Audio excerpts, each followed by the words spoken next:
দল ছাত্র সংগঠন তারা ক্যাম্পেইন শুরু করেছে। ন্যায়ের পক্ষে ক্যাম্পেইন করছে তারা যারা বাংলাদেশি ফিরতিবাদী কাঠামোকে রেখে দিতে চায়, যারা আবার এদেশে আইনাগর তৈরি করতে চায়, যারা আবার এদেশে আলেম ওলামাদের উপর হত্যাকাণ্ড চালাতে চায়, যারা আবার জুলাইয়ে যে গণহত্যা হয়েছে, দিনকালে যে হত্যাকাণ্ড হয়েছে সে হত্যাকাণ্ড করতে চায়।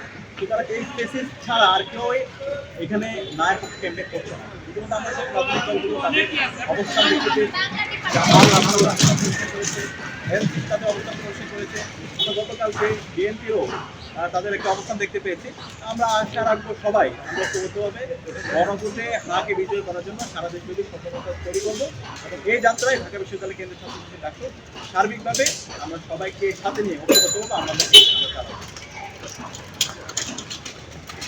আমরা যেমনটা দেখতে পাচ্ছি যে একজন আলোচিত ইসলামিক স্কলার এনামুল আব্বাস তিনি যেমন আলোচনায় দাবি করছেন যে কোনো মুসলমান আবুদের পক্ষে থাকতে পারে না। কারণ হচ্ছে যে আবু বিজয়ী হলে সংবিধান থেকে বিশ্ববিদ্যালয় উঠে যাবে এবং আল্লাহ সর্বশক্তিমান সেই লেখাটি উঠে যাবে, এমনকি দাবি করে এটা আলোচনা করতে বলছেন। আচ্ছা, এই আমরা দেখতে পাচ্ছি বিভিন্ন ধরনের মিস ইনফরমেশন, মিসইনফরমেশন, মিসপারসেপশন তৈরি হচ্ছে। আমরা আশা রাখবো যারা এখানে বক্তা আছে, ইসলামিক স্কলার, রাজনৈতিক দলের যারা প্রতিনিধিরা আছে, আমরা সবাই যখন বক্তব্য দিব আমরা আরও একটু বেশি জেনে দায়িত্বশীল আমরা বক্তব্য দেওয়ার চেষ্টা করব।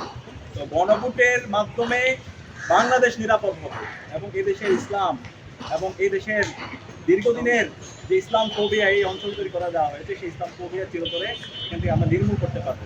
তো এই যে ভুল পারসেপশনগুলো যারা তৈরি করার চেষ্টা করছেন আমরা সবাই অনুরোধ করবো আপনারা সবাই দায়িত্ব পালন করবেন এবং আমরা সবাই একসাথে মিলে আমাদের এই শরীরের আকাঙ্ক্ষার আলোকে নতুন মানুষ কিনে